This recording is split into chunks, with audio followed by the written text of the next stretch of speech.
Welcome to tonight's 5 on 5. The guest is Jennifer Mylenek, Executive Director of CASA. Thank you so much for joining us. My pleasure. Tell us a little bit about the organization CASA. I know you've been on the show here before, but for some people maybe new to town or not familiar with your organization. Yeah, thank you for having me on the show again, too. CASA stands for Court-Appointed Special Advocates, and we recruit, train, and support volunteers who do something no one else does. They give children who have been abused and neglected a voice. And it takes a lot of hard work, a lot of volunteers, and a lot to keep this organization going. Tell us, the current status of the organization and what you guys are looking at. Well, we're always struggling for funding. This year seems to be particularly more difficult than the past 7 years that I've been here. So we are looking for help from the community so we can keep going. We currently are serving about 500 children a year, but there are always at least 200 on our waiting list. And usually by the end of the year, that's been an accumulative 400 on our waiting list. So our CASAs do a wonderful job. We have at least 150 CASAs in our core right now, and they're amazing people. They're lifted up by the difference that they're able to make every day, which is great, but we just need a certain amount of funding to keep it going, remain in compliance, and do the best work we can. So some of the budget issues that you're looking at are just stuff with the current... Yes, there's been some local cuts that have come to all health and human service providers here, not just CASA, but many of us. But we also took an additional state cut this year, and we don't get a lot of state dollars, but every little bit, we leverage like tenfold because of the help of our volunteers.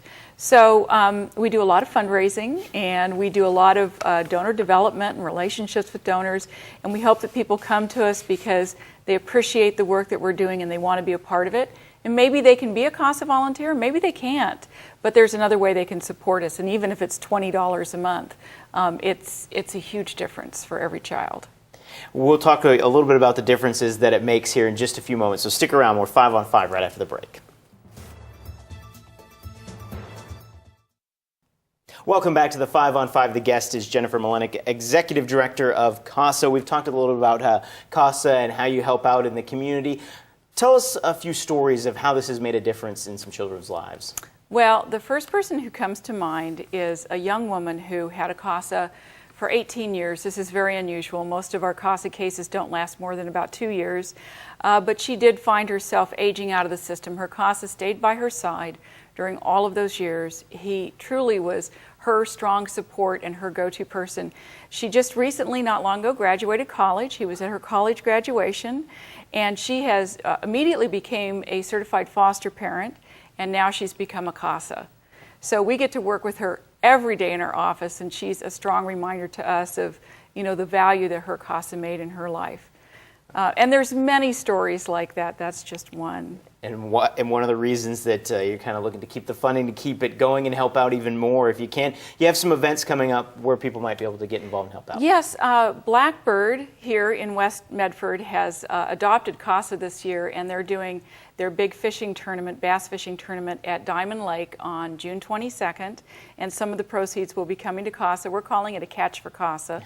And the Texas Steakhouse, which is opening near Starbucks, Crater Lake, that area, they're doing this Saturday night. They're doing a soft opening, and they're offering some of the proceeds to CASA as well. So we are so grateful for community partners that bring us on like that. So a chance to go out and try that out this Saturday and help out CASA in the meanwhile. Yes. And if for any events or anything that they want to get more information, they want to help out, where can they go?